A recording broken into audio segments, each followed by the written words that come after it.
সমাবেশের সঞ্চালক আলিজম সেন্টু, বক্তৃতা করেছেন জেলা আওয়ামী লীগের সাবেক সাংগঠনিক সম্পাদক আসাদুজ্জামান, উপস্থিত আছেন জেলা আওয়ামী লীগের সাবেক সাংগঠনিক সম্পাদক আহসানুল হক মাসুদ, উপস্থিত আছেন জেলা আওয়ামী লীগের অন্যতম নেতা আখতারুজ্জামান, উপস্থিত আছেন আব্দুল্লাহ খান শ্রমিক লীগের নেতা সহ ছাত্রলীগের সাবেক সভাপতি শফিকুজ্জামান সহ এক ঝাঁক নেতৃবৃন্দ উপস্থিত আছেন। জেলা আওয়ামী লীগের সহ দপ্তর সম্পাদক শরীফুল ইসলাম, আমাদের আওয়ামী লীগের সাবেক নেতা ইঞ্জিনিয়ার মেরাজুল ইসলাম সহ অনেকে উপস্থিত আছেন। বন্ধুরা আমার, আজকের এটি তাৎক্ষণিক মিছিল, সারা বাংলাদেশ বিক্ষোভে ফেটে উঠেছে।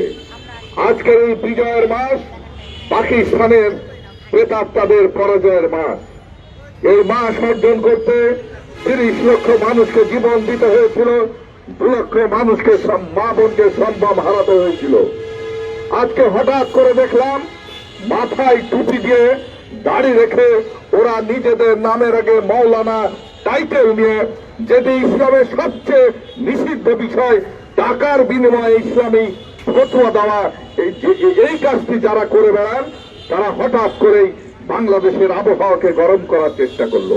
ওরা বলে ভাস্কর্য আর মূর্তি এক জিনিস, আরেক পক্ষের আলেম সমাজ কোরআনের ব্যাখ্যা নিয়ে উপস্থাপন করলো। তারা যে বলছেন ভুল বলছেন।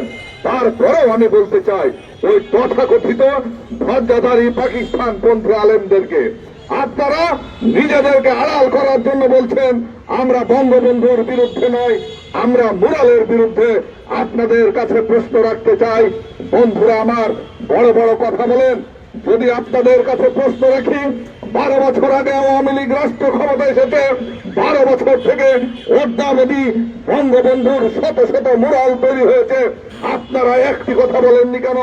গণভবনে শেখ হাসিনা বাংলাদেশের প্রধানমন্ত্রী, তার দাওয়াতে ইফতার পার্টিতে গিয়ে আপনারা শেখ হাসিনাকে বলেছেন ইসলামী বিশ্বের আজকে বাংলাদেশের প্রধানমন্ত্রী শেখ হাসিনা নেতৃত্ব দেয়। সেই দিন আপনাদের এই কথাটি মনে ছিল না? যখন কওমি মাদ্রাসা নিয়ে, যখন কওমির শিক্ষক ছাত্ররা মানবতার জীবন যাপন করত, শেখ হাসিনা ওই বাংলাদেশের উদ্বুদ্ধের জায়গা ৭ই মার্চ বঙ্গবন্ধু সরোয়ার্দী উদ্যানে যেখানে ভাষণ দিয়ে বাঙালি জাতিকে ঐক্যবদ্ধ করেছিল, সেই মাঠেই বাংলাদেশের লক্ষ আলেম দাঁড়িয়ে শেখ হাসিনাকে কওমি মাতা উপাধি দিয়েছিল। তখন আপনারা কোথায় ছিলেন? আজকে বিজয়ের মাসে খালেদা জিয়া পরাজিত, নিজামী জামাতিরা শেষ হয়েছে, তাদেরই প্রেতাত্মার আজকে বাংলাদেশে ওই গুটি কয়েক মানুষের উপরে ভর করে যারা যারা আজকে বঙ্গবন্ধুর মুরাল নিয়ে কথা বলেন। আমি তো বলতে চাই, চট্টগ্রামে জিয়াউর রহমানের মুরাল আছে, আপনারা কেন কথা বলেন না? আপনারা সৌদি আরবে যারা হজ করেছেন, আপনারা দেখেননি সেইখানে উটের বিশাল বিশাল উট সহ বিভিন্ন প্রাণীর মুরাল আছে? আপনারা যারা তুরস্ক সফর করেছেন, ইরান সফর করেছেন, ইরাক সফর করেছেন, যদি সফর না করেন, পেপার পত্রিকা রেডিও টেলিভিশন এগুলো আসছে, তাদের বিরুদ্ধে ওই তথাকথিত বেয়াদব আলেমদের কোনো কথা নেই। আজকের এই সমাবেশ থেকে বিজয়ের মাসে শুধু স্মরণ করিয়ে দিতে চাই, বন্ধুরা আমার, সাথে আমার, খালেদা জিয়া সংসদে দাঁড়িয়ে বলেছিল এই আওয়ামী লীগ 30টি আসনে পাবে না। আজকে তাদের অবস্থান কোথায়? জামাতিরা মাথা উঁচু করে বলেছিল আমরা রাজাকার, পারলে আমাদেরকে বিচার করুক। যখন তাদের ফাঁসির রায় ঘোষিত হয়েছে, ওরা বলেছে আমরা এই অপরাধ করিনি। যারা ৭৫ বঙ্গবন্ধুকে হত্যা করেছিল, গর্ব ভরে বলেছিল জনসভায় দাঁড়িয়ে আমরা শেখ মুজিবের খুনি, পারলে কেউ বিচার করুক।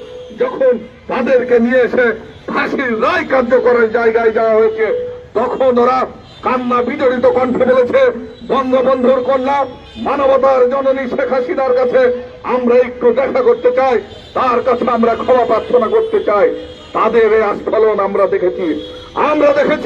ওই তথাকথিত ওই আলেমদের সমাবেশ ৫ই জানুয়ারি 14তে ঢাকাতে ওরা হুঙ্কার দিয়েছিল শেখ হাসিনা আগামীকাল সকাল পর্যন্ত কোথায় যাবেন সেই রাস্তা বেছে নেন।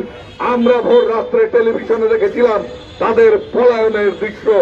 আজকের এই বঙ্গবন্ধুর মুরালের পাদদেশে দাঁড়িয়ে বলতে চাই ৭১ বিজয়ী হয়েছি। প্রত্যেকটি আন্দোলনে বাংলাদেশের মুক্তিকামী মানুষ আওয়ামী লীগের নেতৃত্বে বিজয় অর্জন করেছে। তথা কথিত মিথ্যা দিয়ে সত্যকে আড়াল করা যায় না। আজকের এই বাস্তবতায় দাঁড়িয়ে ওই সমস্ত তথাকথিত আলেমদেরকে প্রকাশ্যে চ্যালেঞ্জ করে বলতে চাই, যদি কোরআনের আলোকে প্রমাণ করতে পারেন মুরাল আর মূর্তি এক জিনিস, আওয়ামী লীগের রাজনীতি ছেড়ে আপনাদের সাথে যাব। আপনারা যেমন ৭১ বলেছিলেন আমাদের মা বোনদেরকে গনিমতের মাল, আপনারা সেই ফতোয়া দিয়ে পাকিস্তানি হানাদার বাহিনীর হাতে আমাদের মা বোনদেরকে তুলে দিয়েছিলেন। আপনারা আল্লাহকে সাক্ষী রেখে বলেছিলেন, আল্লাহকে সাক্ষী রেখে বললাম পাকিস্তানের অখণ্ডতা রাখবো। আর বাঙালি জাতি বঙ্গবন্ধুর নেতৃত্বে বলেছিল আল্লাহ রাব্বুল আলামিন আমরা যদি সঠিক পথে থাকি আমাদেরকে বিজয়ী করো। গোটা পৃথিবীকে অবাক করে দিয়ে ৯ মাসে বাংলাদেশ বিজয় হয়েছিল। সেই বাংলাদেশ আজকে পদ্মা সেতুর মতো বিশাল সেতু নির্মাণ করে গোটা পৃথিবীকে তাক লাগিয়েছে। এই বাংলাদেশ শেখ হাসিনার নেতৃত্বে বিশ্ব দরবারে মাথা উঁচু করে দাঁড়িয়েছে। আজকে বঙ্গবন্ধুর অসমাপ্ত আত্মজীবনী পাকিস্তানে হিন্দি ভাষায় তাদের সমস্ত রেকর্ড ভঙ্গ করে যে বই বিক্রি হয়েছে, সেই পাকিস্তানি বাহিনী, সেই পাকিস্তানি শাসকেরা এখন মনে করছে এই বাংলাদেশকে তো রুখা যাবে না। পাকিস্তানের চেয়ে বাংলাদেশ সব দিক দিয়ে বিশ্ব দরবারে এগিয়ে আছে, শুধু সন্ত্রাসের জায়গায় তারা পৃথিবীতে প্রথম স্থানে আছে। ওদের টাকায় এই তথাকথিত গুটি কয়েক আলেম যারা বাংলাদেশকে অস্থির করতে চায়, আমরা হুঁশিয়ারি উচ্চারণ করে বলতে চাই এখনো স্বাভাবিক মিছিল মিটিং এর পথে আমরা আছি। আপনারা যদি চোরাগুপ্ত হামলার জায়গায় যান, আপনাদের পরিবারও বাংলাদেশে বাস করে, কারো পরিবারকে কোন অবস্থাতেই শান্তিতে থাকতে দেওয়া হবে না। শান্তির পথে যদি আলোচনা করতে চান সরকারের কাছে আহ্বান রাখেন, আমরা আলোচনা করতে যাই। আর আলোচনা করতে চাই তাহলে আমরা সেটি মেনে নিতে রাজি আছি। আর সন্ত্রাসের পথ যদি বেছে নেন, আপনাদের সন্ত্রাসকে আমরা নিশ্চয় ফুল দিয়ে বরণ করব না। আপনাদেরকে আমরা শ্রদ্ধা করি, সালাম করি।